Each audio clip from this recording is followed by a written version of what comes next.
So thank you guys for joining us tonight. We have Spike Moss in the building. A lot of y'all know him, and if you don't tonight, you will get to understand him a little more in the work he do here in our community. You know, we have a lot of history that haven't been told or has been watered down, but we got the man here tonight to give it to us and let us know what's going on and how we got to where we are.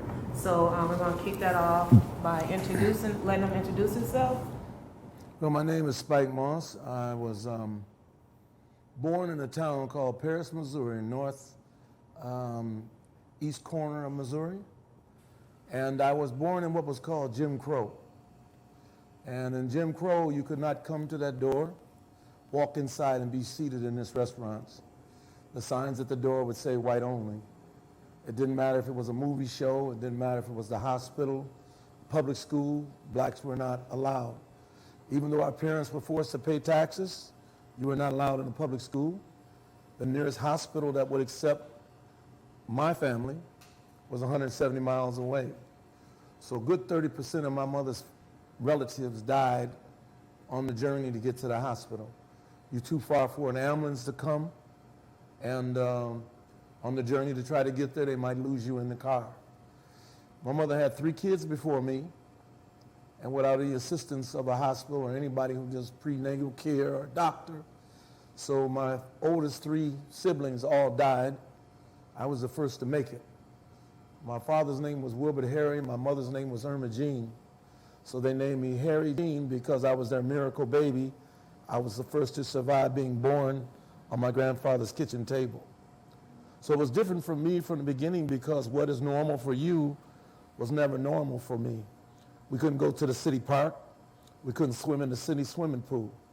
And even though the public school was across the street, our kids was across the street in the garage. When the buses went out to the white community, picked up the children and dropped them off at school, they would come back, park outside, and then you use the garage for the black kids, all ages, all grades, one teacher.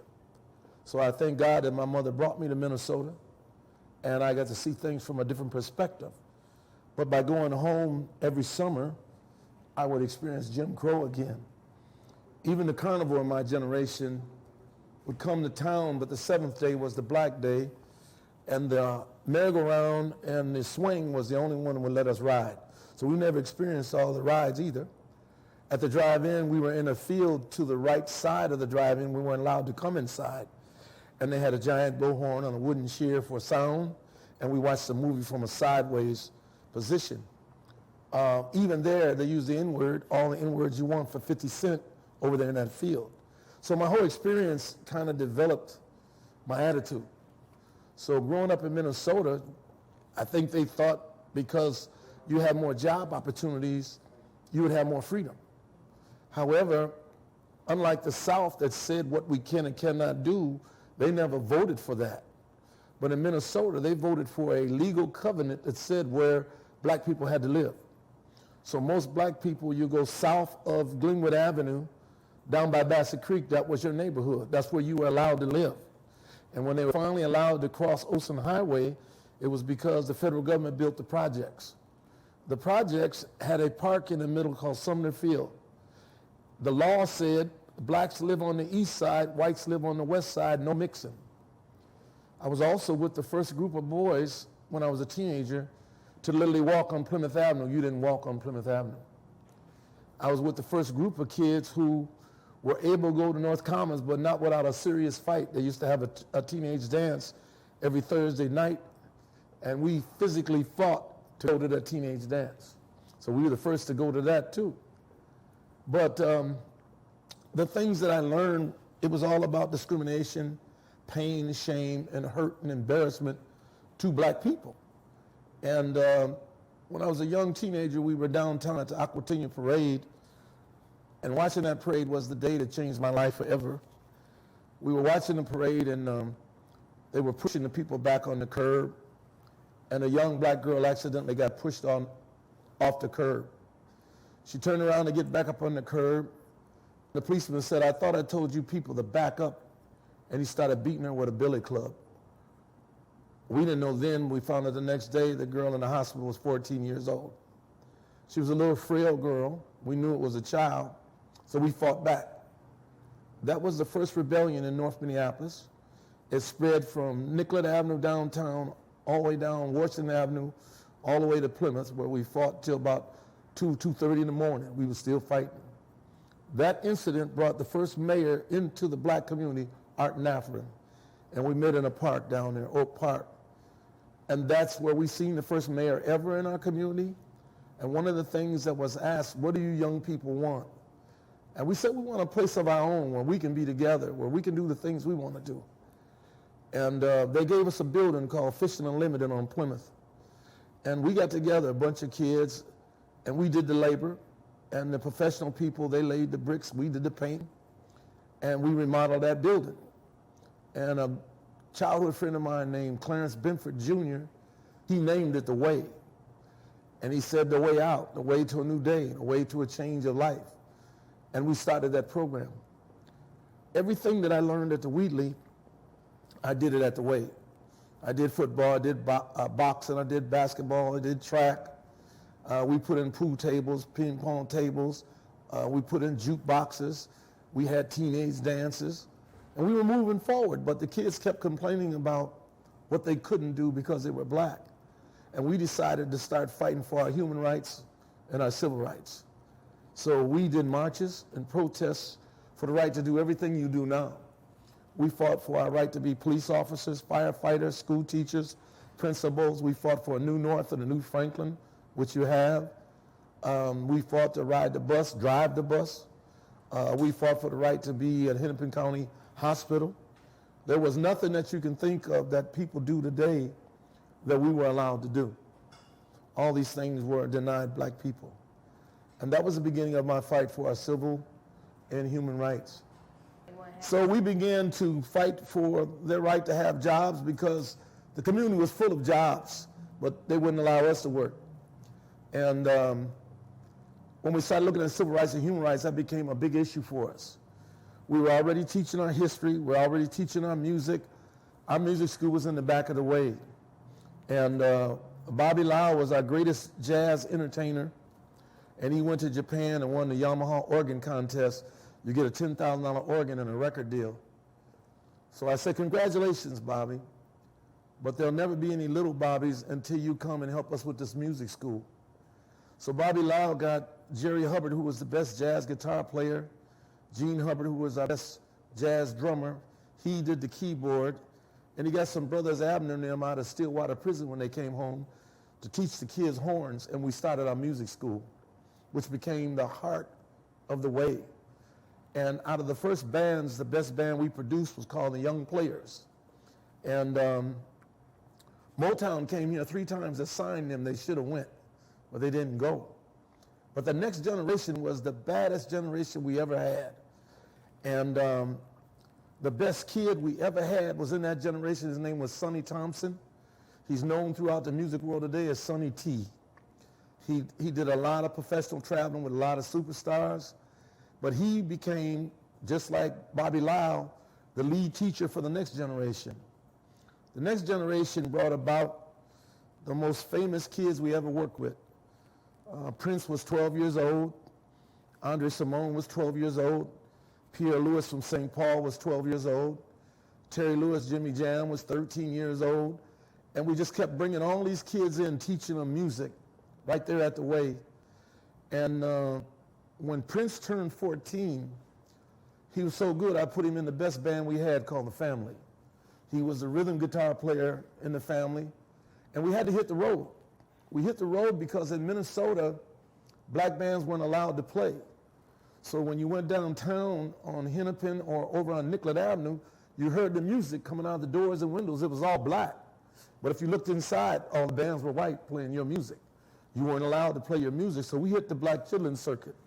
The chitlin circuit from Minnesota was Des Moines, Iowa, Waterloo, Iowa, what is it called, Hannibal, Missouri, Monroe City, Missouri, Macon, Missouri, Denver, Colorado, we could work, Oklahoma City, Tulsa, Oklahoma, we could work, Rock Island, Illinois, and so we traveled those cities with our bands. We would leave on Thursday, come back Sunday night so the kids can go to school on Monday. We got to the point where we produced 8 to 9 bands a year right out of the back room of the Wade. We also used the back room for the teenage dances every Friday and Saturday. And then we started developing festivals. The first one was called Youth Appreciation Day. And the reason I did that one, running track, I won a lot of blue ribbons and a lot of gold medals. But once you hang it up, it's done. I said, what if we had our own Olympics for our kids, and they race for all the prizes that maybe their parents can't afford? And the winners who win, you come back on Juneteenth, because we would block Plymouth from Logan to Penn and do Juneteenth. That's where it began, right there on Plymouth. And you would race for the bikes. So that became a regular tradition. But then the bands would play at the end of both festivals. But we got so big, we had to go down to the Phyllis-Wheatley Park down there, Bethune Park. And that's where we started the festivals, the Northside Summer Fun Fest. And we began to put our children on the stage with the superstars of today. We'd bring them in so they could learn how to be professional and how to get where they're going in the music world. So Jimmy Jam, Terry, Alexander O'Neal, all of them learned how to play with stars because I had stars on the show every year. And so I gave them contracts like you give the stars, so they learn the business. And there's a place not far from here called Walker Art Institute. Well, Walker had a daughter who married a man named McCandlin. Her name was Louise McCandlin. This woman, as quick as I could get you in the band, she would buy the amps and the instruments. All you have to do is name yourself and you're ready to go. Now we got a stair step to the music. So the music is going, the sports is going, and then we got the girls dance group. We have 3 different girls dance groups, but then I created in Minnesota, Miss Black Minnesota. So now we got girls in their own pageant, and then I bought a franchise to Miss Black America so the winners could go and compete in the big championship. So we had the girls covered, we had the boys covered, baseball, softball, football, and then the girls wanted a softball team. We got them a softball team. Then they wanted their own bowling team. We got a bowling team. Then we did modeling for the girls, and we brought in a professional model teacher from Tulsa, Oklahoma, Joanne, who taught them how to be models. So we go down to Dayton's, and we get the Sky Room, and that's where we did shows for black boys and girls to learn how to be models and style on those stages. All of this is going on where we're fighting civil rights, human rights, and police brutality. We fought consistently police brutality from 1966 to the time I retired. We fought consistently with civil rights and human rights, and we had consistent cases. I tell the public to this day, I won 99% of all my lawsuits against police, but I lost 100% of all the charges against police. Minnesota was so racist, there was no city council that would defend us, no mayor that would protect us, no chief that would stop it. The Civil Rights Department wouldn't look into it. The mayor wouldn't stop it. The Capitol wouldn't stop it. The senators wouldn't stop it. The state representatives wouldn't stop it. And the state human rights wouldn't stop it. The police union wouldn't stop it. So the beating of our children as teenagers went on from the 50s straight through the 60s up into the 70s. In the 70s, they changed and began to shoot our people, and mostly were shooting them in the back, and mostly children. But once again, the county attorney would not charge them.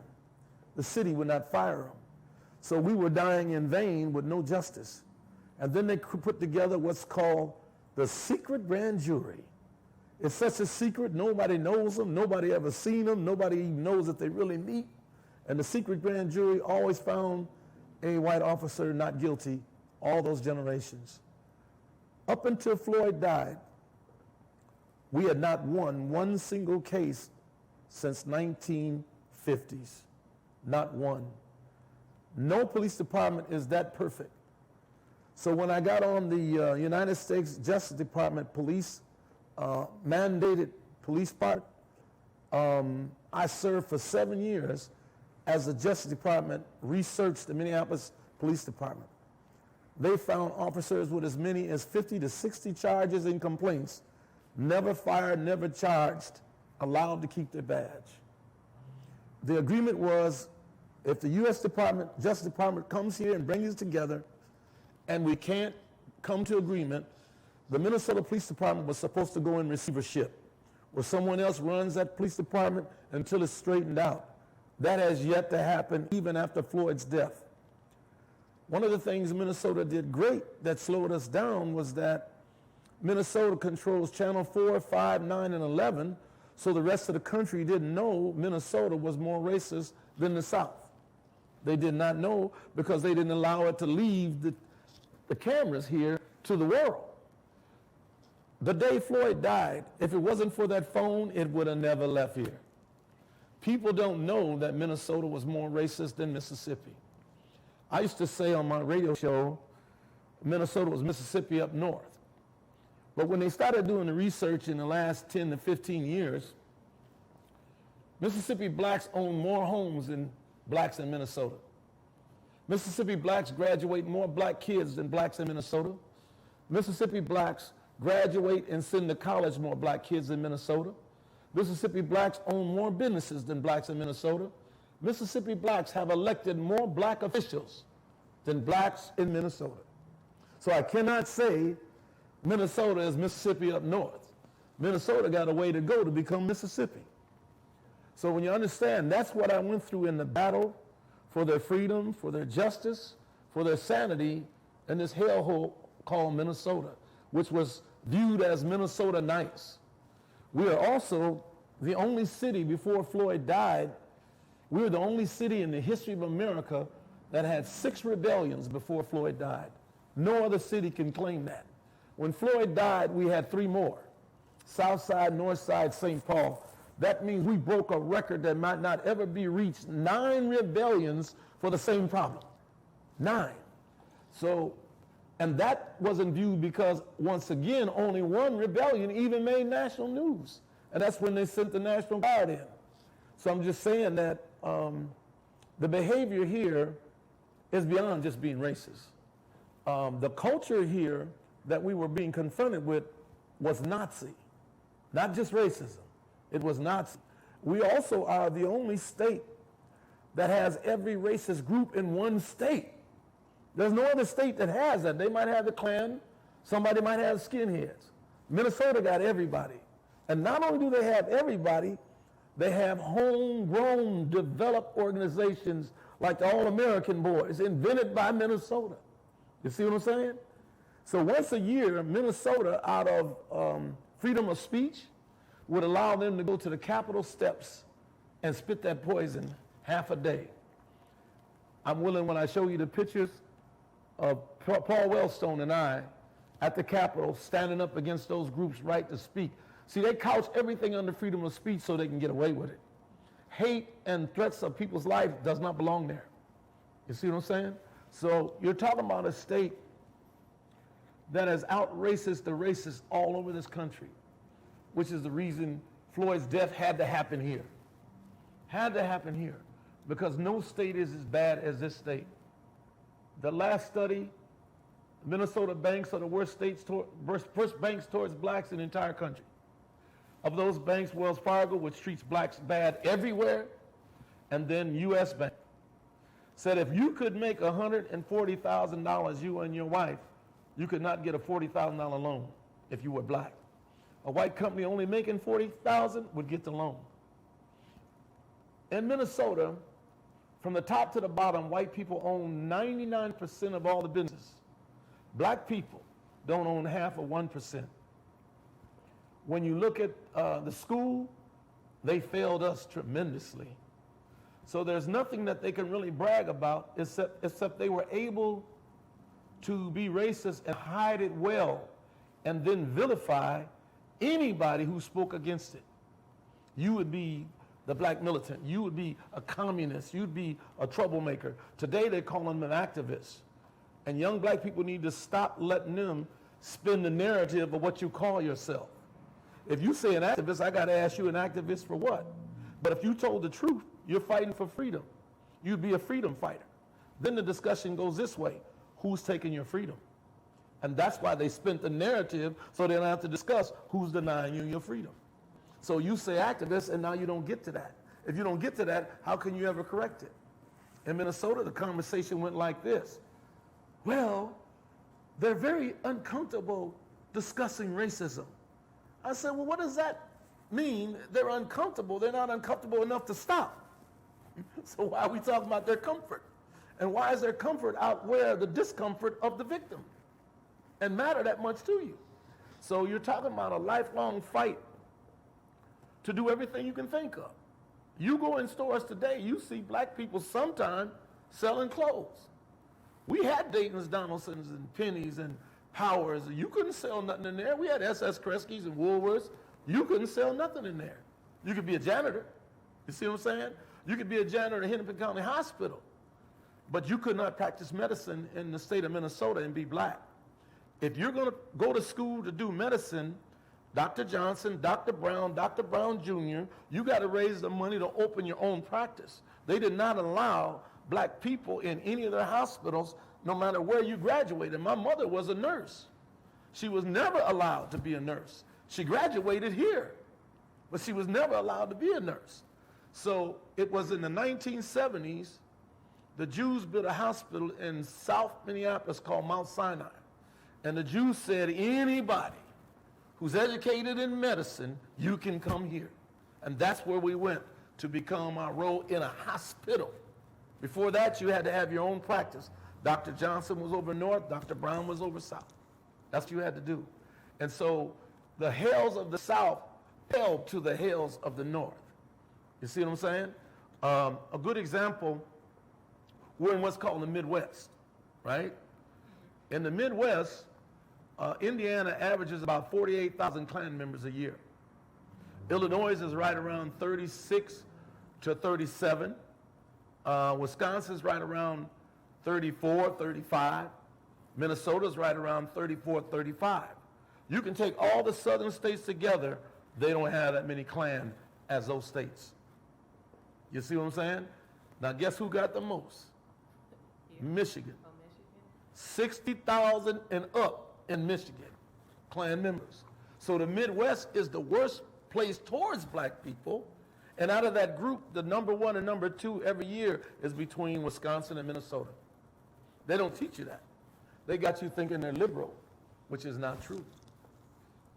When he was a boy and I was a boy, Plymouth and Lindale, if you walk back 3 blocks and then go across the freeway, that was all Latino and Native American homes, all of it. They said they're going to put a freeway through there and wipe out the whole community. The Native Americans went to Chicago and Franklin, and the Latinos went to West St. Paul. They all went to school in the same schools we went. They took their neighborhood. They took 3 different black neighborhoods with the same lie. But the worst thing they did to us, where the library is, on both sides of the street, we own those businesses going down towards the Twin Stadium. They said there's a freeway coming through there. Tore it down, never built the freeway, and we never got our businesses back. That's Minnesota.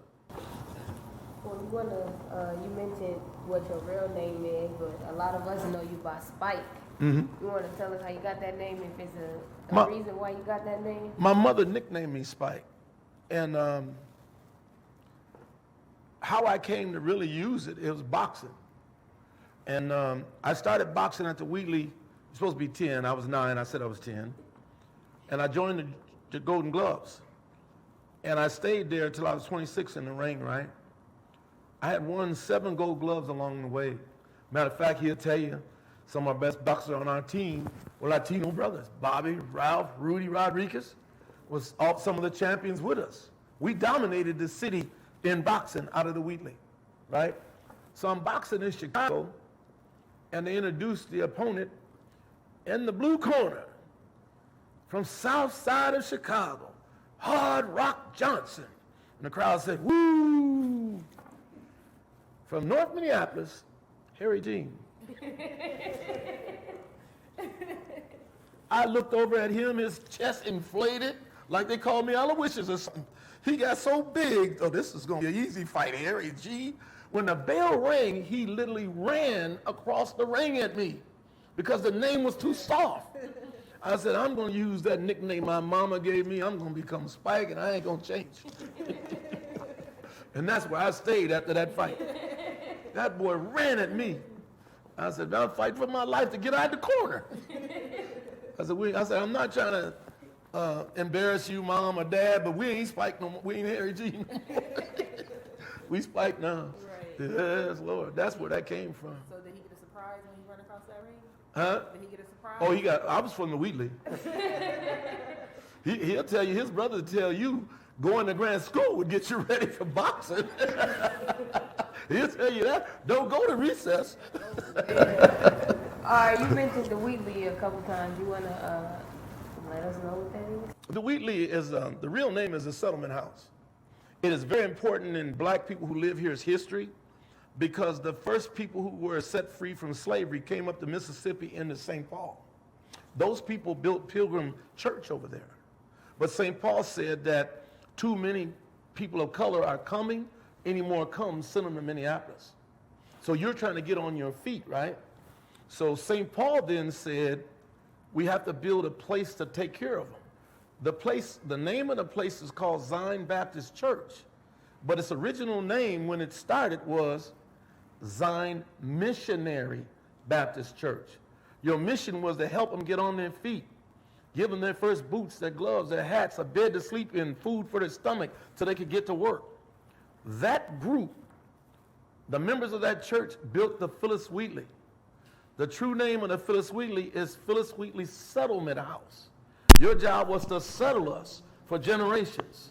Now, what was important about the Wheatley, the stars and celebrities would come here, but downtown, it was illegal for black people to get a room in any hotel. And what year was this? 50s, 40s, it was illegal. So when I came up, all the stars stayed upstairs in the Wheatley because you could not rent. We met Willie Mays at the Wheatley. See what I'm saying? You eat in the kitchen downstairs, but you rent the rooms upstairs. And that's what helped us get settled. So it took care of our needs, recreation, our teaching, and it had a library. It helped us get a footing as a settlement house to get us settled because most of us came from the South. Even after slavery, we were still coming here for work. So the Wheatley played a very important role in helping us get settled. Phyllis Wheatley Settlement House, Zion Missionary Baptist Church are two key institutions that help black people get settled. See what I'm saying? Latinos that came over here, you even know this, that would be Ascension. Ascension had their back. And they could go there, they were welcome there, and they could do whatever there. And it was a school too. But without those things, we couldn't just go where we want to go. You know, this conversation of Trump to build a wall, Minnesota did it without a wall. They told them where you're going to be, and that's going to be it. You know, you come here, and you're a person of color, you coming right here. They didn't let you, back then, go where you wanted to go. You had to come here. And so you grow up together. See what I'm saying? Even the Jews had to come here. They weren't welcome. They had to come here. And so we were probably the only part of Minnesota with a true melting pot. Everybody was in one place, you know. He had a brother named Manuel. If I hadn't grew up with Manuel, I couldn't tell you how tough he was. You see what I'm saying? Because all the kids over north were tough. Tough. Well, there ain't gonna be no running, ain't gonna be no backing up. But you learn how to really deal with people. The white kids was tough, you know what I'm saying? This was a rough part of town. If you really want to throw down, they'd throw down with you. But I'm just saying that the discrimination was still here when we were growing up. Everything that was said, we didn't even know there was a Broadway because we hadn't walked on Plymouth yet. Think about that. You know, as like young people, you're free to move around, right? And like for you to be denied access to the next street over because you're not allowed, like how did that sit with you growing up? Well, you could go to jail or get beat up because they would call and say so-and-so's on the street. The squad would pull up. Wherever you coming from, turn around and go back. You say anything, you're either in the squad car or you're on your way under that bridge down there on Plymouth or Broadway. And you're going to get beat. Under the bridge. And you might die under that bridge. So you either turn around and go back. But we represent the first generation as teenagers, 15, 16, let's go walk on Plymouth.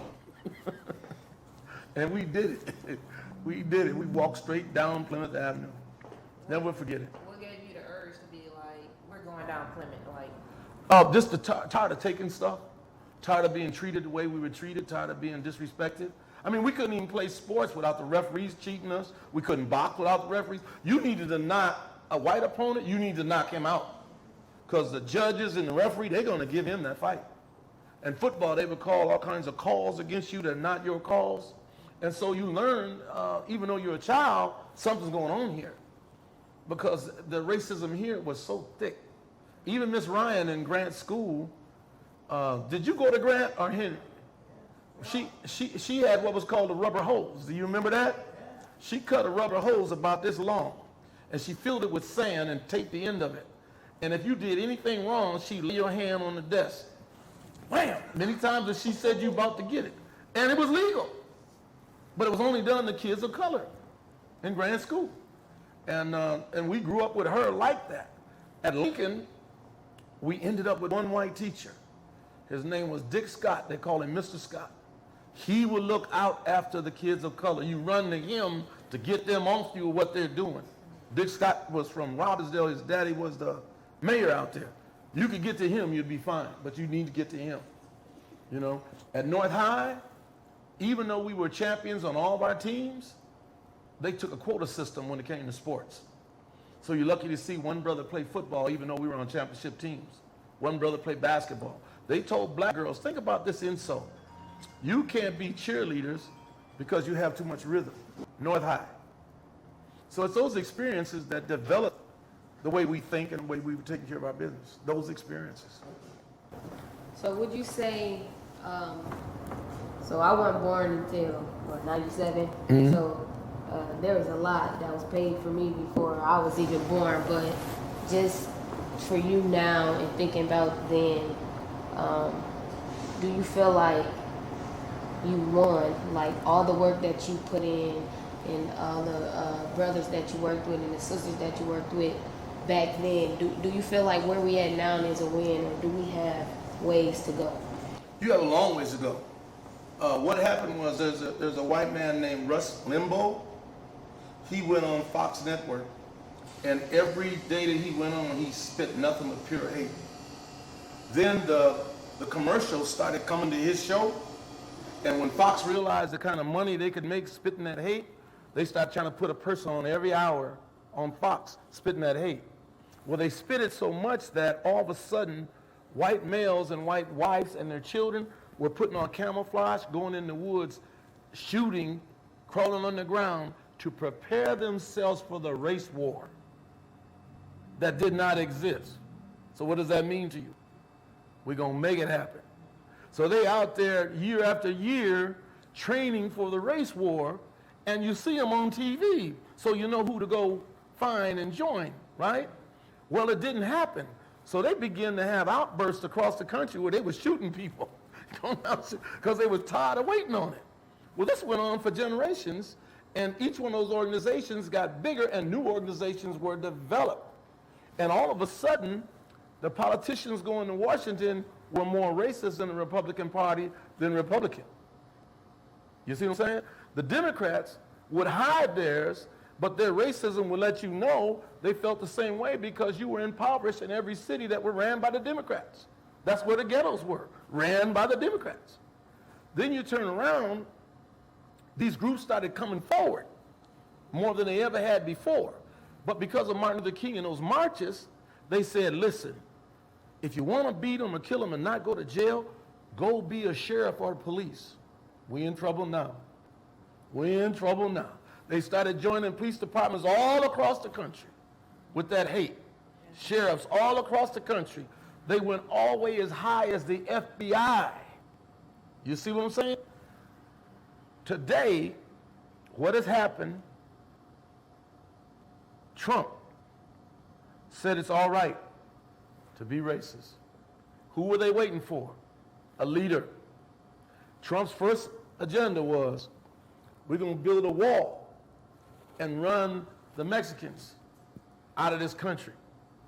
They went absolutely berserk. We got our leader. Well, what kind of leader was it? A Hitler leader. What is the main thing that America has been loyal to all these years? The Nazis. The Nazis, especially in Wisconsin and Minnesota. So he gave them that Nazi thing about nationalities, and they voted him in. They had so much hate on him from him teaching them that, they attacked their own capital for him. The thing you thought they loved, Washington, D.C., the capital, democracy, the land of the free. They literally attacked their own capital because of the level of hate, but they also threatened to kill different people had they found them. Their own leaders. That's how long this has been boiling. Well, at the same time as boiling, they also destroyed our community. They came in here years ago with heroin. They came back with cocaine. They came back with crack. Now they're in here with everything. Think about this as a black young man. You can walk around for 9 months and not find a job. 9 months and not find money to go to college. You can walk around in 9 minutes and find a 9mm gun in the middle of your community. You ain't even got a gun store. You can walk around for 9 minutes, find a bag of dope, and you didn't grow no dope over here. What they're saying to you is, I'm going to take away from you everything you need, and I'm going to give you everything you don't. But here's where we fail. He can bring it. He can't make you put your hand on it. That's a decision you make. So in terms of being better off, you're doing things to yourself. You are doping each other. You're destroying a man who might have a family. You're destroying the apartment or the house they might have, the car they might have, the job they might have, because they're addicted. You destroyed a mama, and there's nobody more important in a home than a mama. That's 85% of all nurturing. You destroy her, you destroy a generation. So you're not going to be better because you got to worry about healing him and healing you. Now here's the sickest thing about what Donald Trump is saying. Let's say he builds the wall, okay? If you leave Denver, Colorado, right? Now, I'm not saying Native Americans ain't all over the country, but when you get to Denver, Colorado, going down to Texas, going over to L.A., those were the smallest tribe of Native Americans ever. They didn't have height.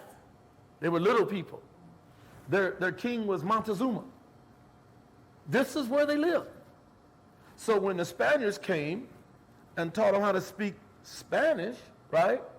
And because Spaniards were taller people and lighter skin, the Native Americans' dark color went away, and all of a sudden they got height.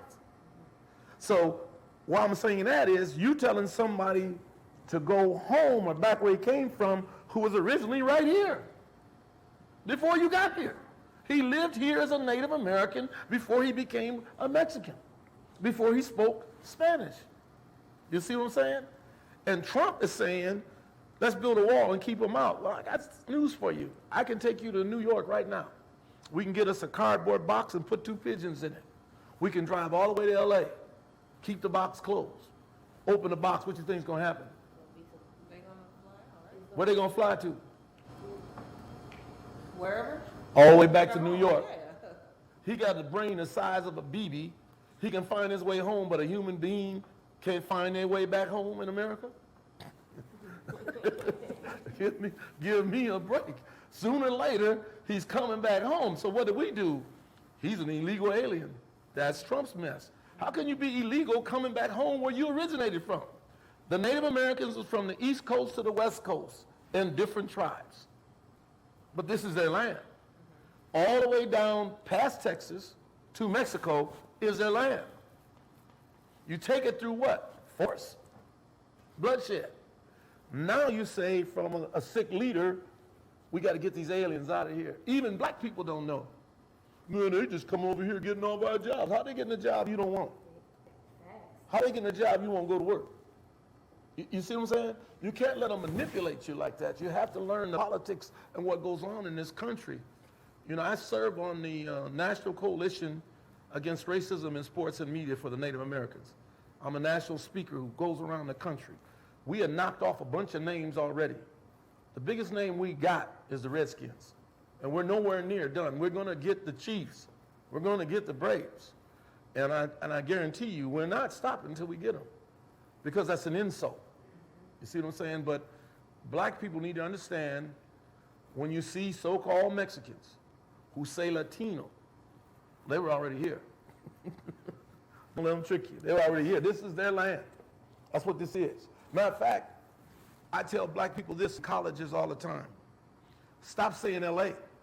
Don't say LA. Because if you don't say it, here's what you hear. Los Angeles, San Francisco, Santiago, Santa Monica, Colorado. You can hear it. So I got you saying LA. You will know where you're at when you hear Colorado or Kansas. You will know where you're at. All of those are Spanish words. They had that teaching, that language from Native American, that language. So they were still here, even when the Spaniards left, they were still here all the way down to South America. But when you don't know, you say foolish things. And you think somebody else shouldn't be welcome. Who is the original landlord? You want the original landlord to go, or we're going to build a wall to keep them out. That's insane. But I mean, that when you got a school system that is so racist, that you learn that. When I went to school at Grant School, there was only one book that mentioned us. And it was called Little Black Sambo. And that's the truth. Little Black Sambo. And Little Black Sambo was in love with pancakes. The tiger chased him around a tree so much, turned to butter, and they ate pancakes. In the music class, the song they taught us was Old Black Joe. That's it. Old Black Joe? Old Black, I hear the darkies calling, Old Black Joe. Oh yeah, racism after racism was in all the layers of this city. See, the Aquatinian, we had two of the best drum corps ever in the Aquatinian. One was Ames Lodge called the Elks, and one was the Catos. And they would get in that parade. They'd put them at the end of the parade, right? Then they would put all the horses in front of them. You said it was a band called the Elks and a band called the Catos? Yeah. I know them as bars, right? Yeah, they both produced drum and bugle corps. Oh, okay. The best drum and bugle corps you could ever see and hear. Okay. Matter of fact, the Elks were the first celebrities before Prince. Okay. So what I'm saying is you get in that parade, the biggest parade, they'd put the horses right in front of you. Well, the horses are dropping all over the street. That makes your lines do this to miss the horse manure. Wow. The judges would write, they can't keep their lines straight. Wow. There you go. And then they put the cleaner for the horses behind the black drum corps. That's how sick it is. That's how sick it is. That's why I created the Northside Festival, to keep us from going to the Aquatinian in Phyllis Wheatley Park. That's why. They did that on purpose. They did it on purpose. Wow. And the same bands, I'm telling you on God, won awards in all the white towns in Minnesota every single year. And they could never win one award in downtown Minneapolis at the Aquatinian Parade. The same band would whoop everybody in this state. Our competition was Elks against Catos and the two against Peters Mead in St. Paul. Those three black drum corps would run you up out of here. And you could hear their drums for blocks and blocks. The girls dancing with them batons, nobody could step like them. And not only that, they performed all over the country. Like Ladeo Johnson Drum Corps, they performed all over the country.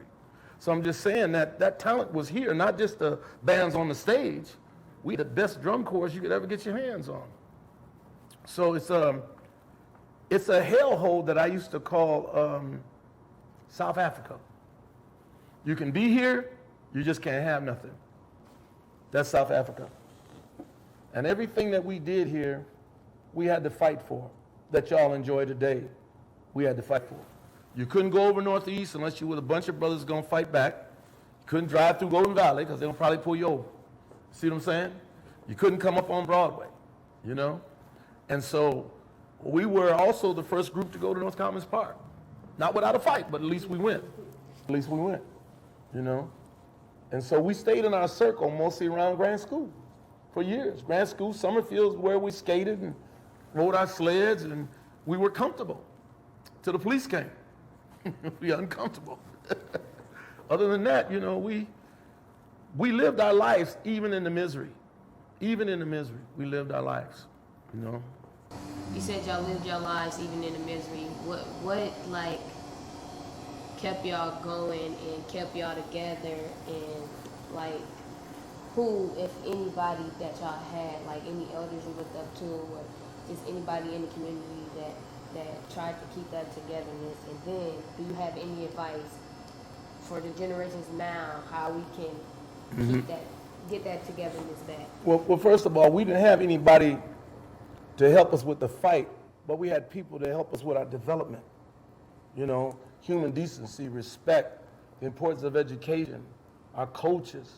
But we didn't have any champions in the struggle for our freedom and justice. See, when I came along, that's when you finally saw them. They saw us out there by ourselves, and they came to tell us and teach us and march with us. We had never saw that before. We were teenagers, and they gave us 100% support to stand up, and we were standing up left and right. We were marching all over. We even fought for the right for Minnesota to have the Martin Luther King holiday here. It wasn't given here. We marched for about 6 years straight just to get the holiday. They say you will never have, here's how they call him, you will never have a Martin Luther King holiday in Minnesota. And we marched. Every time we marched, if you don't get out of the street, you're going to jail. We poured into the street, see, because we were used to standing up. And without standing up, nothing would have ever changed. Nothing. And because Minnesota doesn't give you, you know. We were one of the, he probably remember this, we were probably one of the last professional football teams to even have a black running back. You remember that? Ozzie and Boom Boom Brown? We didn't have black running. We wouldn't let them run the ball. We wouldn't even let them be wide receivers. Our safety was a white male. You know how fast you got to be the safety? We couldn't even do that, you know. And so we all loved football because the Wheatley raised us all up. The Wheatley was African American, Native American, and Latino. So when we took to the field, you had nothing for us. We were going to break you off. We were poor. As soon as the game gets started, we're going to break you off. We got so bad on God, they would bring an ambulance to our game and park it along the park board buildings because we're going to break you up. We're going to break you up. We were that good. Matter of fact, he probably remembers Bobby Rodriguez. Bobby Rodriguez was so small, he fought lightweight and feather, right? But on the football field, he'd break you up just as bad as he did in the ring. As bad as he did in the ring. And he was a safety. See what I'm saying? But I mean, you had to earn it, and they taught us how to earn it, but they also taught us how to have courage, how to be brave, how to be determined in spite of what's going to happen to you. Because the parents was hollering and doing all kinds of crazy stuff. And we did it, you know. To give you an example of what I'm saying, my uncles, 3 of them, were in what was called the Negro League in Missouri. Some of the baddest baseball players, including Satchel Paige, they came out of Missouri. But all over the country, they had what was called the Negro League. And they would do this all over the country and play each other. We imitated and emulated them, right? We know we're going to grow up and be them. And I'm down there in the summer every year, we balling. We were beating our gloves up in the dust like they do and putting dust on our pants. We could outrun you, out-throw you, out-hit you. So they made a decision this year, back when I was a Cub. We were Cubs. We were the best little team in the area. Let's play their best. They had never played us. We are totally excited. Nobody in the black community is excited. Nobody cares. We're ready to go. We break out in a 12-point lead, which means the game is over. The white adults, we did not know, brought bats and sticks to the game.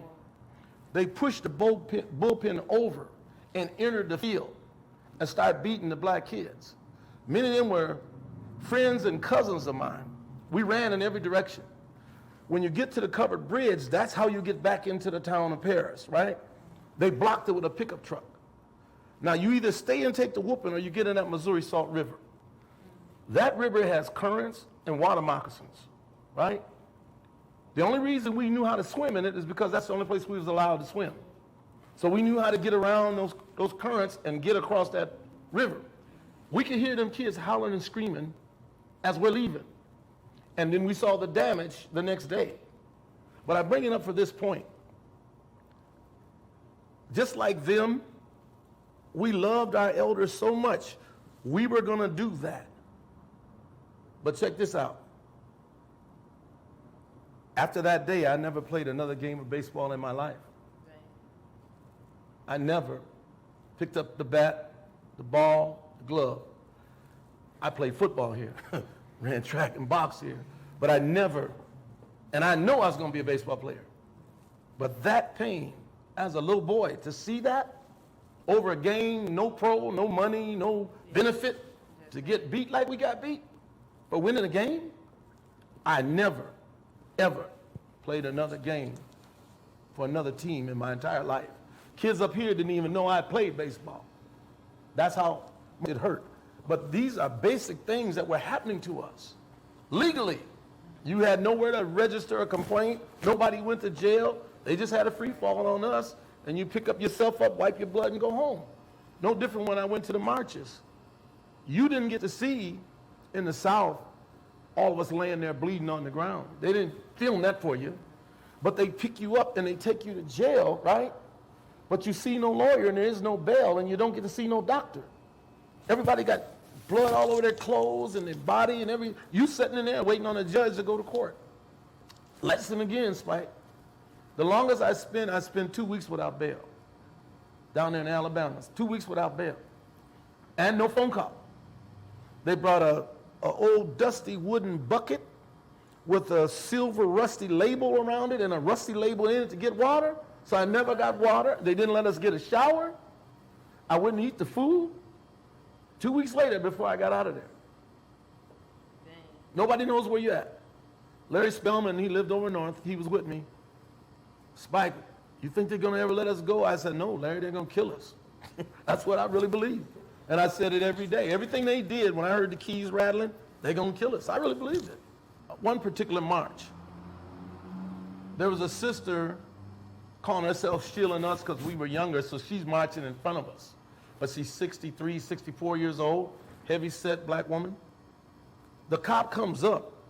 He got a wooden army rifle with a steel bottom. So when you hit the ground, you don't break the wood. He takes the rifle with the steel bottom and goes straight at her forehead, right? He hits her so hard, the impact knocks us both down. I'm pinned under her. Every time he hit, it sounded like a drum going through my body. When I saw her again, she had a football helmet on to cover the metal plate.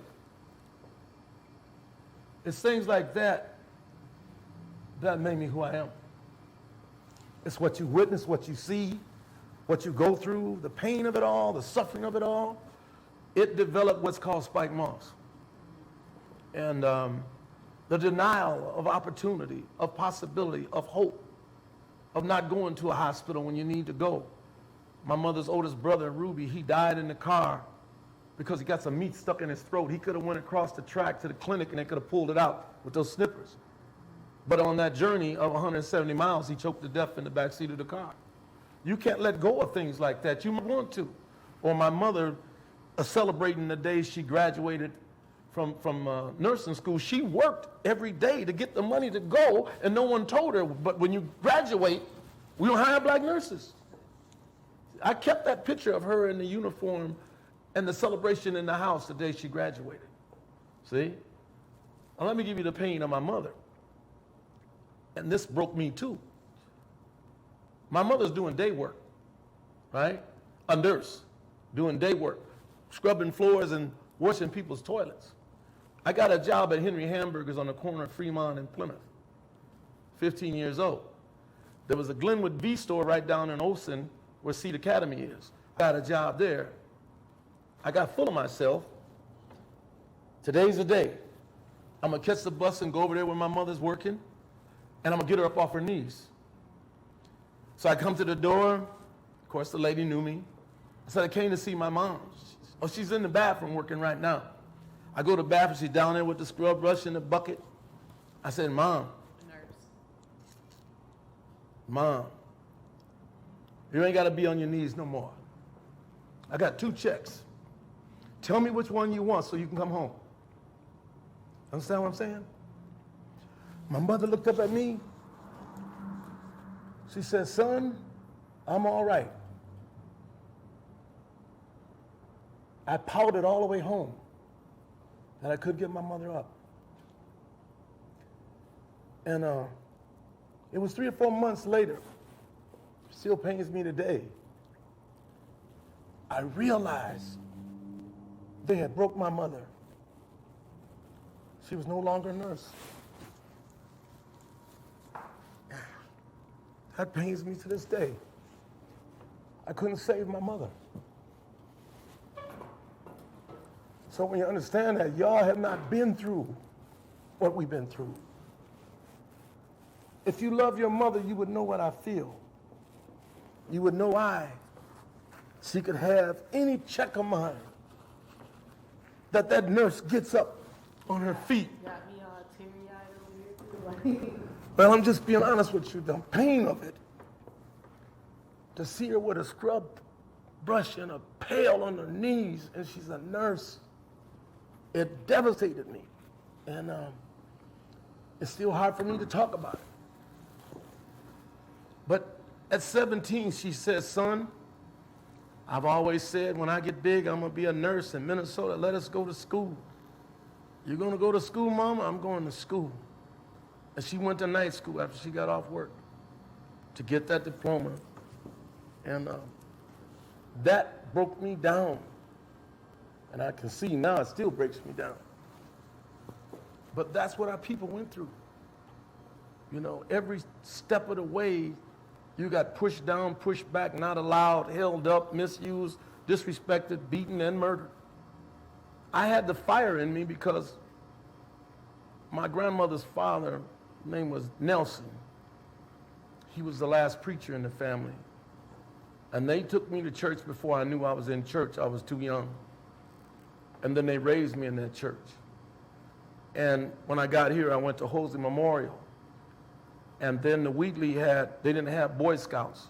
They had a white group of men from the suburbs that created an organization called the Christian Cadets. And they would come to the Wheatley. And instead of becoming a Boy Scout, I became a Christian Cadet. And even though the Boy Scouts would camp and hunt and hike, we did that. But we didn't get our demerits from that. We got our demerits from how much you know about God, religion, and Jesus. I stayed put. If it was not for that faith, I might have gave up a long time ago.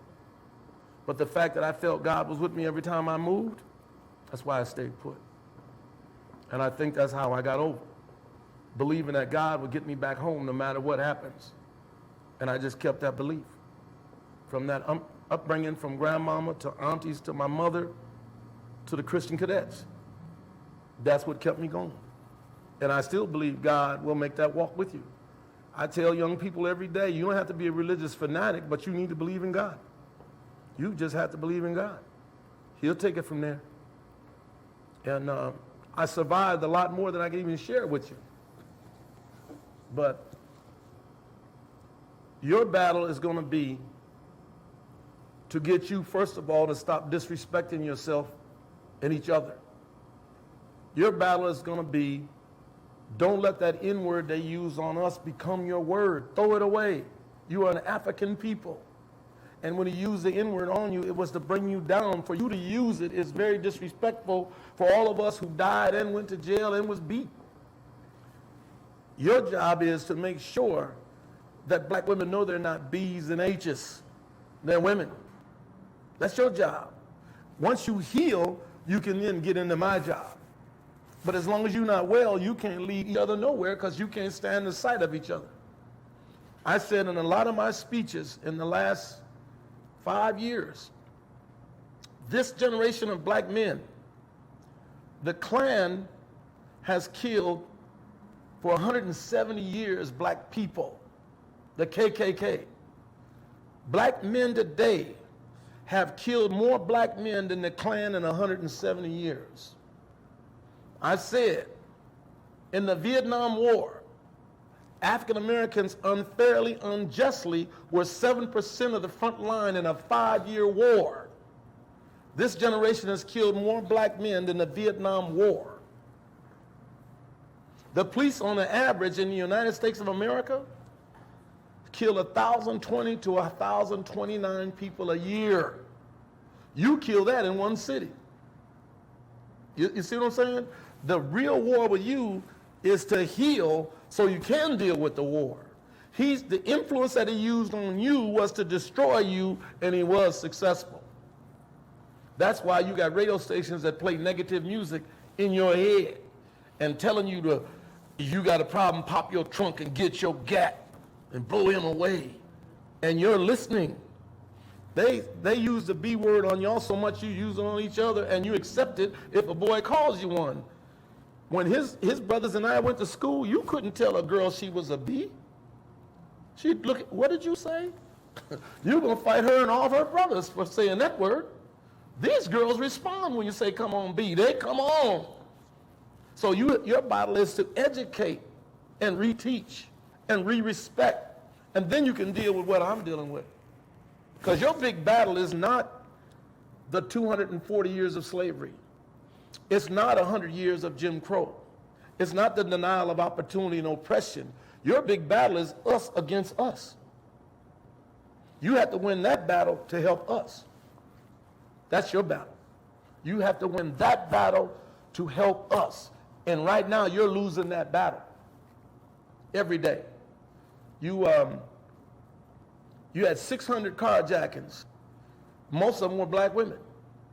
They gave you the key, still beat them up, still shot them. See what I'm saying? When you see we reach 100 people shot and killed by black men in Minnesota, that's not the number. The number is you wound 2,000. You wound 3,000. So when you saw the black man on the East Coast when he got choked to death, he went down because he was selling cigarettes outside for 50 cents. He went down hollering, I can't breathe, right? But at that moment in that city, we had already killed 397 people, wounded 2,252 people, right?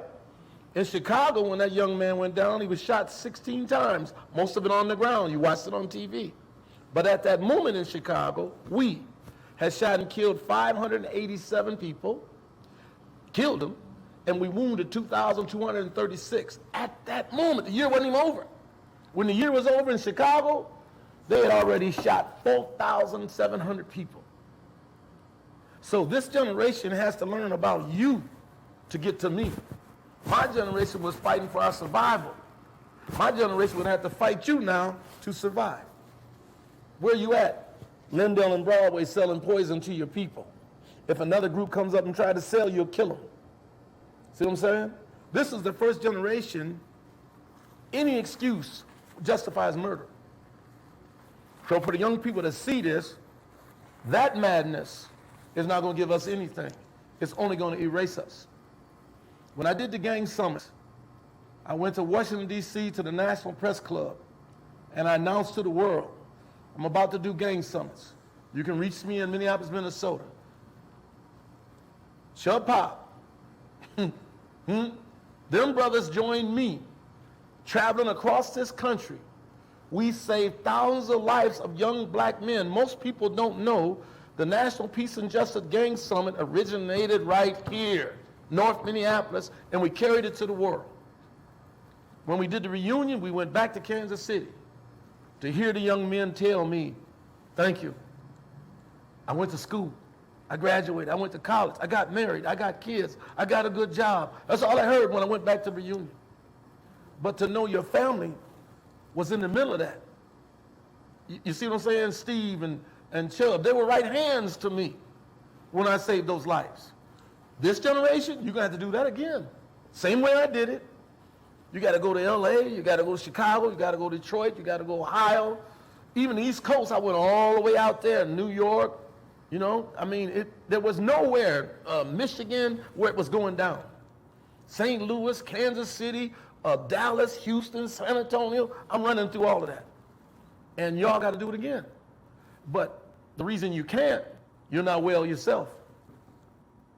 So if you ain't going to get well, you can't save them babies. See, I didn't smoke, I didn't drink to this day. No drugs. So I had a clear mind. I got to find a brother with a clear mind to even lead that. you see what I'm saying? And I can't tell you enough about your loved ones, but I can tell you, they were associated with saving thousands of lives, city after city, doing exactly what I asked them to do. And even though they were younger than most of us, they stood up like men, and they talked to them young boys, and they got what we had to get right out of Minneapolis. When that history is written, it's going to have power all over it. because they were warriors who joined me when they was babies and went across this country with me and saved them young men. I went into 3 prisons a week in this state for 39 years to save young men and young women. St. Cloud, Stillwater, Shakopee. I went up into Sandstone Federal, down in Rochester Federal. But I also went in prisons all across this country with the same mission. But think about this. This is my opening speech. I'm not upset of how many of you are in this prison. I'm not upset of how much time you got to do. I'm not even upset as to how young you are. I'm upset because the majority of you are here in this prison for doing something to somebody who looked like me. You see what I'm saying? You got to keep it real like that to help them grow, to help them do better, to help them stop. That man's brothers and I, we went all the way through school. We didn't go all the way through jail. You understand what I'm saying? Wasn't no probation officer running up in grad school to grab us every day. We were doing what? What our parents told us to do. So what's wrong with these kids? They ain't got no parents telling them what to do. They ain't got no parents there for them. When we went to school, our parents went to work. These kids might have went to bed last night and even seen their mama. She didn't come back. Don't know their daddy. We got to heal that because that's the feeder to the madness in the street. Broken children do broken things. Hurt people hurt people. These children are hurt because the normal things that were done for us are not done for them.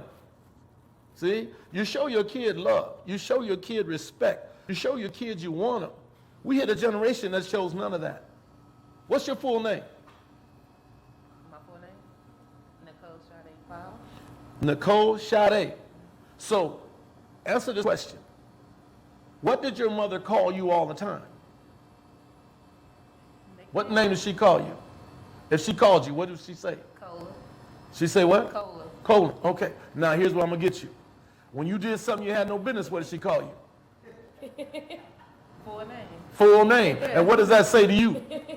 I just did something. Right. I ain't had no business. And no matter how fast you walk it, when you hear your full name, you slow it down, don't you? Because you know it's waiting on you, don't you? This kid ain't experienced none of that. You see what I'm saying? He experienced them cuss words. Right. Set your little son, no. You 5 years old listening to this. Get over there and get your so-and-so up, so-and-so. So when he goes to school and you say, sit down, he say, B, get your hand off me. You ain't my mama. Yeah. You call the mama, your son just cussed me and said so-and-so. You know where you got that from? I don't know where you got that from. You see the difference? We represent the generation that had a mama and a daddy that wanted us no matter how many kids was in the house. We didn't go to foster homes. We weren't handed out everywhere. Mama got up, daddy got up. We in the same house together. And whatever they told you to do that day better be done when they get home. Ain't no explaining. Didn't I tell you? Did you do it? So when you build back the family, you save these people you concerned about.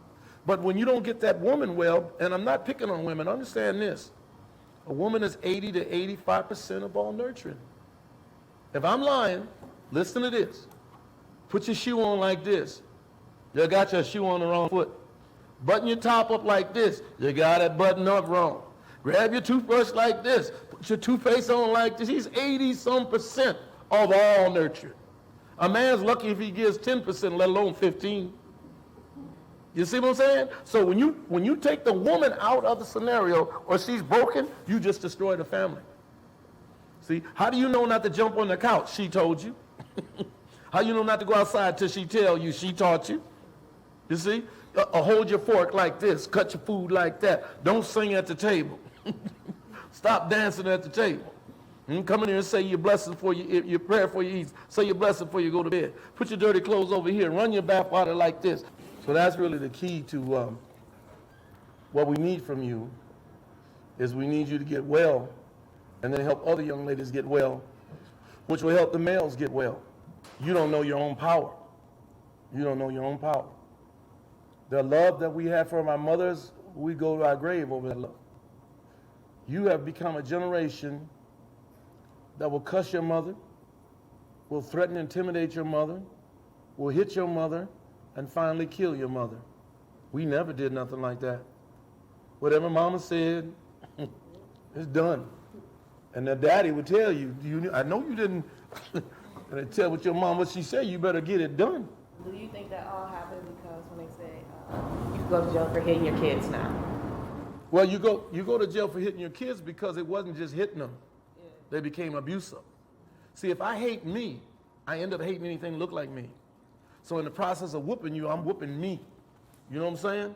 And so I'm using extension cords and hangers, and I'm using my foot, and I'm slugging. So they had to pass a law for mothers in general to stop punishing at that level. You can discipline a kid. You ain't got to necessarily be barbaric. That's your choice to be barbaric. There's things that kids absolutely love. I'm going to take that from you until you do what I told you to do with your homework. But when you won't say nothing, except beat them, abuse them, lock them in closets, all that kind of madness, they had to do that. Because you're not disciplining. You're taking your pain, your anger, your frustration on that child. And it's not about what the child just did. It's about where you at in your station in life, and you're going to present it to them. I mean, how many years have you witnessed what's going on now, mothers killing their babies? I came from a generation, mama wanted that baby. Mama wanted that baby. Ain't going to be no abortion. Ain't going to be no deal cut. She wants that baby.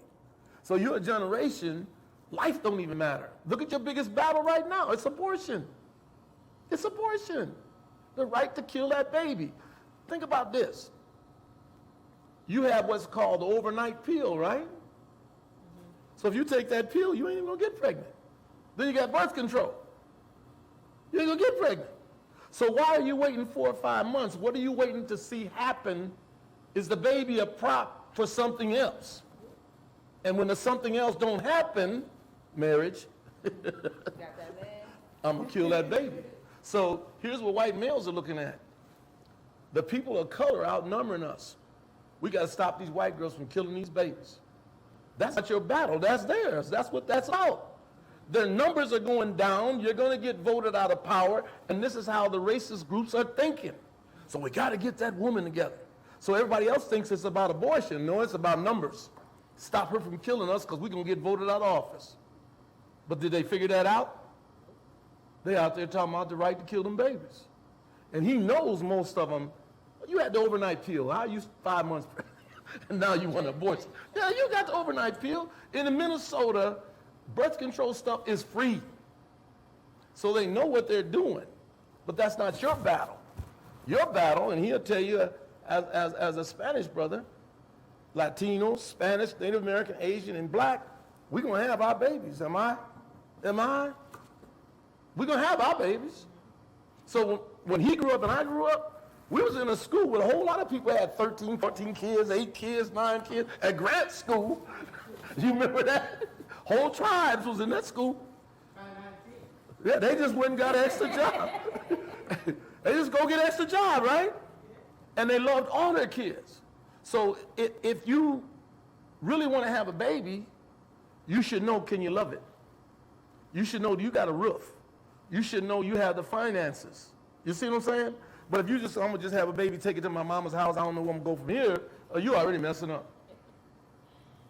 You got to invest in that child before that child gets here. What does that mean? You can't smoke and drink. You can't do dope. You see? You can't just lay around pregnant. You got to prepare for what? The decision you made. And then you got these women now who say, this is too hard. You didn't watch your mama? You didn't learn from your aunties?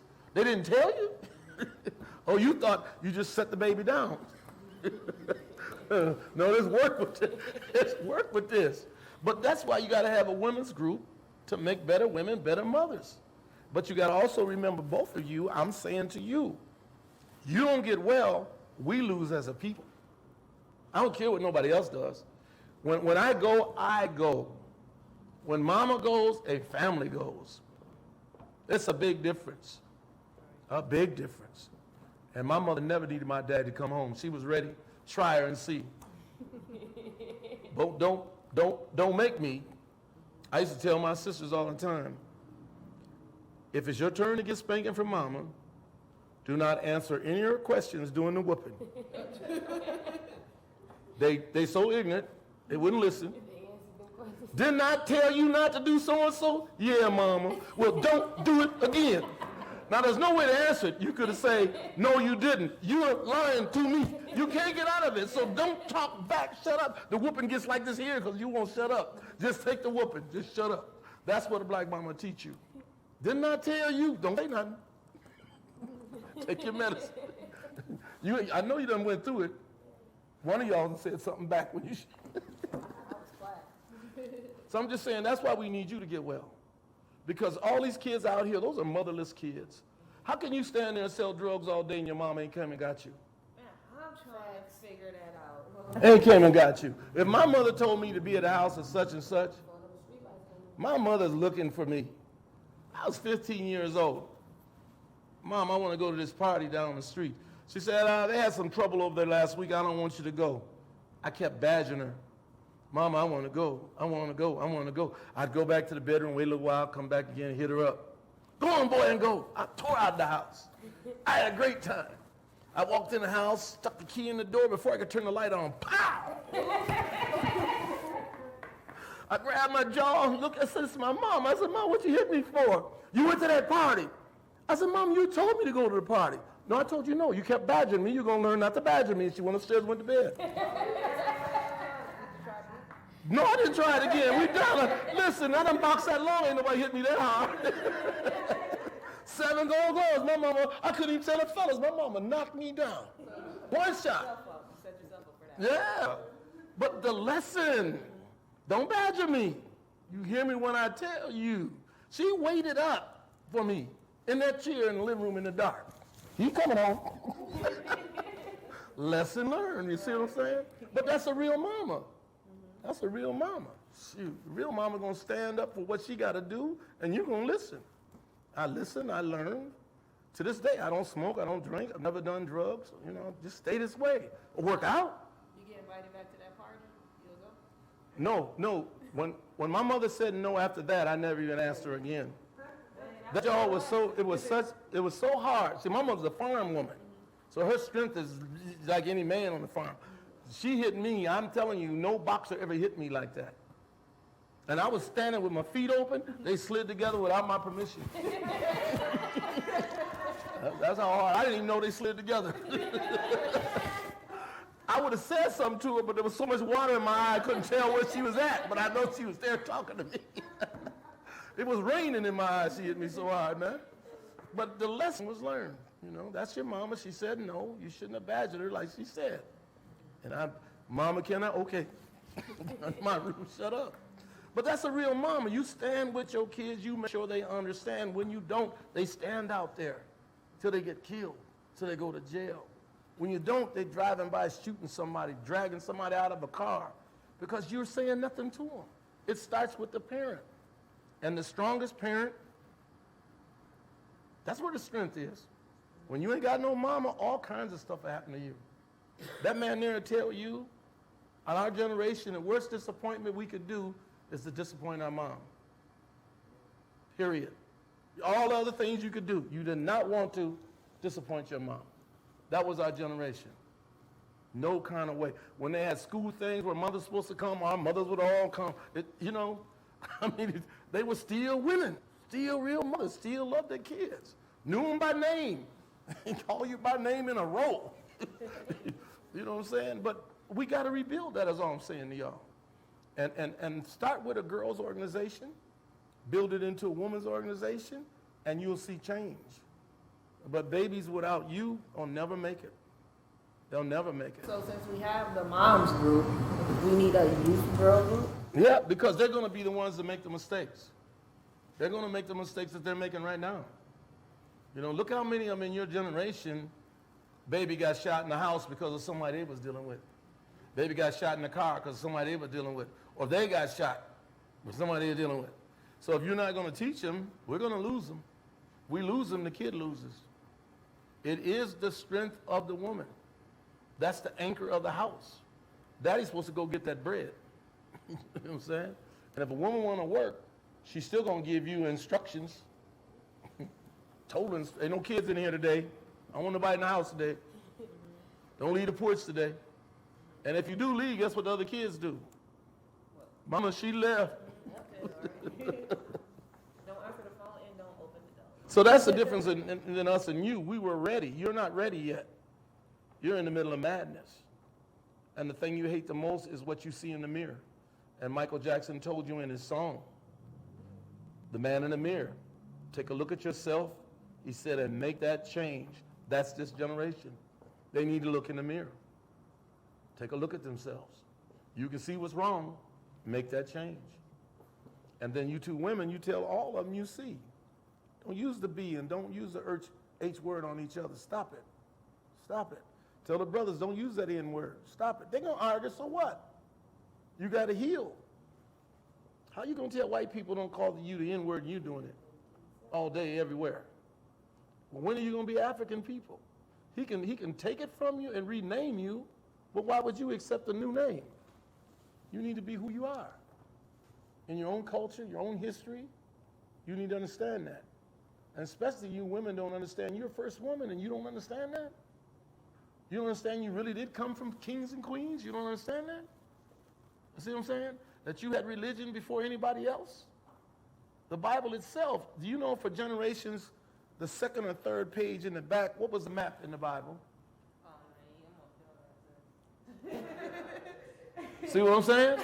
The map in the Bible was Africa. That was the map for generations. Nobody touched it. You see what I'm saying? When you migrated to that piece of the world, it was Ethiopia. That's what you named it. It was a warrior Greek named Tyrus Afri that won some wars in the north, and they named it Afri, became Africa later. But that's where that Bible, which is one of the oldest history books about you. Now, it was tampered with by an African brother 33 to 36 times. It was tampered with by the Greeks and the Romans. And then King James had the audacity to at least be honest. It's my version. At least be honest. But I'm saying those people, that's the oldest history book about you, tampered with or not. You're the first Christian called Coptic Christians. You're the first Hebrews. Black Hebrews are still in Israel right now. But when you don't know your history, I can make you feel less than. See? And I'm just saying that in school, the easiest lesson you learn, there's only one color crayon in the box that can change every color. What was it? Because it's what? It's the dominating color. You see what I'm saying? Now, two white people cannot make a brown or a black baby. It's impossible.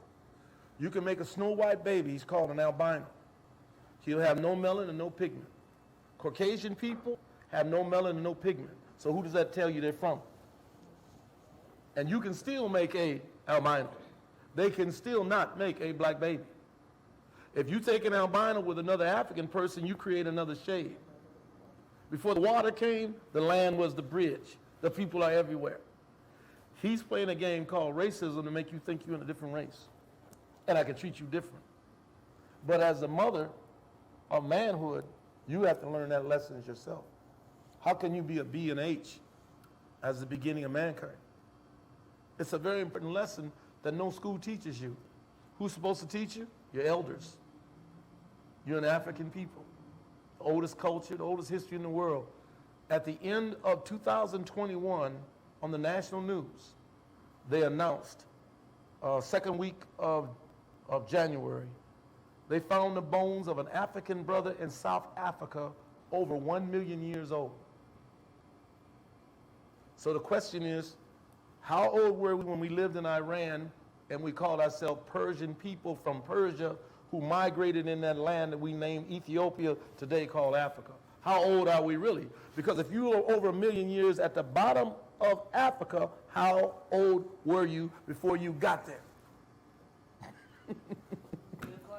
There you go. There you go. It's important. It helps you with your pride, your self-esteem, your motivation. What America does is take that from you so you can be nothing. And guess what happens when they take it? Yeah, you know what they show us on TV to make us not want it? Like, well, in his generation and mine, they put us in what's called exploitation movies to exploit you, to make you think less than. For a long time in the 70s, that's all we saw.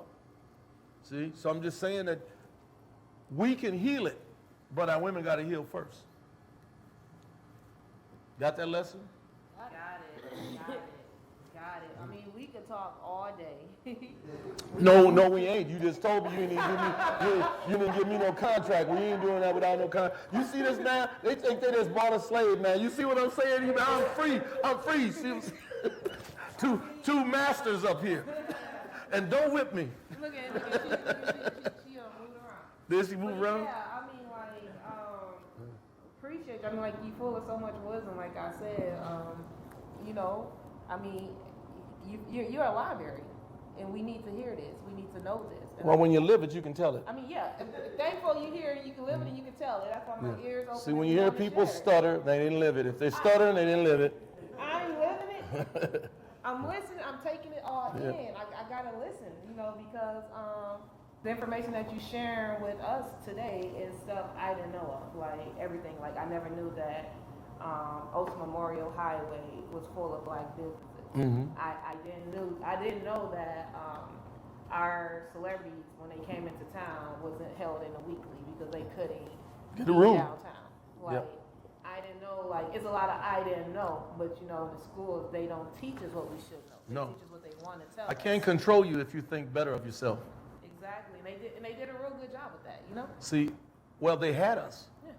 The reason that they can't control Latinos, their culture and history is intact. That's why when they came at the Native Americans, they went to take that from them, their language, their dance, their sweat lodges, their drum, to take it to put them where we are. And the most damage that was done to them. We're second most damage. But the Latinos came with their culture intact. So what do you see? The families rallying, right? The men going to work, the men loving their kids as much as the wife, because there's no interference in your culture. You see? Matter of fact, I don't know many jobs they can't do when they get here. What you gonna teach them? They know almost everything. But you used to know everything. Why? Because you had to do everything as a slave. Now I can't get you up in the morning, take a job. You see what I'm saying? He broke you already. So if you heal, you got to heal yourself. You got to heal yourself. And bring your culture back, bring your history back. Learn about your people. You know, this right here is a long way back home. You can bring it in. It's a long way back home. Anytime you learn anything about your people, that's a long way back home. You know? So after this conversation, we had some food. You did? Yeah. We want to feed you. Oh, so you trying to bribe me, huh? We're trying to stay on your best. You see what they doing to me, man? Well, I need Harriet Tubman now with the Underground Railroad. I know you always, you know, you so well connected, but I always love the story when you talk about Martin Luther King, Scott, when they wanted you to come and support the movement, and you did something different. Yeah, I did. You can share that with them. Well, what I did different, I fought back. So she was the one that demanded that I come down for nonviolent school. I said, I'll come, but I ain't changing. You hit somebody, that ain't Northside, is it? I couldn't do it. But I did go to Atlanta, and I did participate, and I didn't change, you know. It was amazing, but they teach you how to sing We Should Overcome, and you get on your knees, and you bend your body down, and you put your hands over your head, and you stay in that position. They think it's going to limit the amount of blows that hit your skull. And I understood it. I just couldn't get comfortable with the beatings I saw. Think about this. A baseball bat, wrap barbed around it, an axe handle, wrap barbed around it, and then a full swing at your head. You know, you've seen a watermelon, right? Yes, sir. Do you know the noise when you hit a watermelon? Doom. When that doom goes, that nail went in your skin. And then you hear another thing coming out. No, I couldn't do it. So I stopped marching like that, and I started marching a different way. Because this was happening to men, women, and children. I couldn't do it. And I told her to her face, I can't do it. So I'm going to have to stop. I can't do it. Y'all getting killed out here. And you're nonviolent. They know you're going to be nonviolent, and they attack you anyway with dogs, horses, water hoses, clubs. Man, it's vicious. It's vicious. And like I said, you pile up on top of each other. There is no bail. You don't see no judge till they get ready. Till they get ready. You just sit there, you know. But it was a lesson. I said, I'm not doing that. Yeah, and there's something else where you was like, I forget the lady's name, where like you don't show up. Oh, Willa Mae Dixon. Yeah. Yeah. Yeah, you don't show up. Yep. She taught me the importance of fighting to the end. Don't leave till you get what you came for. Yeah. Don't leave. Willa Mae Dixon. That was a heck of a lesson too. Alabama again. She was Alabama. And we were kids when that happened. We were like 15, 16 years old. And we were protesting the right to work in that grocery store on Queen and Plymouth. And she felt that as an adult, somebody got to be there with these kids. So she came up there. And we were all sitting there. And the cop said, if you don't leave, you're going to go to jail. And I'm the one that got up and said, all right, y'all, let's go. We'll come back later or come back tomorrow. And she said, no, sit down. We sat back down. He came back, he said, you got 10 minutes. I got up again, I said, all right, y'all, come on, let's go. She said, didn't I tell you to sit down? When he saw she said that, he came to get her, the one in charge. And he grabbed Willa Mae and pulled her up from the curb. And Willa Mae stuck her finger in his nose. And for some reason, I said to him, we don't want to go to jail, but if you don't let her go, we're going to jail. And that's when he let her go. So when we sat back down, I turned to her because she's a little bitty woman. I said, Willa Mae, we had 3 chances to go and not go to jail, and you keep telling us to sit down. She said, little Spike, never come to no fight and leave before you get what you came here to get. If you got to go to jail to get it, go to jail. That changed me forever. A woman said that to all them young boys out there. And we all sit down. I said, sit down. Everybody sit down. We did not move after that. Well, that changed us, and Coretta and them didn't know we were different. That changed us. For life. We'll go to jail, but we ain't going to just let you just do, you know? Right, because that makes a lot of sense. But now when protests happens and the cops be like, you have this amount of time to leave, half of the crowd disperse. They leave right away. Like, then what are you coming here for if you're going to turn around? You will never get the victory if you leave. And then it's just that small few that's still standing there. Like, well, y'all just going to have to take us to jail. And everybody else is looking like, y'all crazy. Y'all can go to jail, just leave. Well, they Come don't back again understand. tomorrow at 3. They don't understand the power of freedom or justice. In the 60s, this is what was said about me. He's controversial. He's political. Now watch this. If I would have went to Russia and I talked about us being free, that would have been controversial and political because that's not the politics of Russia, right? So how is it controversial and political if a black man in America says he wants to be free, unless it's controversial and political for us to think we should be free too? You see the lesson? But if you ain't listened, you heard that side and didn't hear my side. See? And so you want to be free. If it's a price to pay, you pay it. Right. If they wouldn't have done what they did, you would have never made it to public school. Right. It would have still been whites only. You would have never been able to go to polls and vote. You would have never been able to just pull up in these restaurants and eat. Because no matter what he tells you, we were concentrated in Grant School to make sure we were there.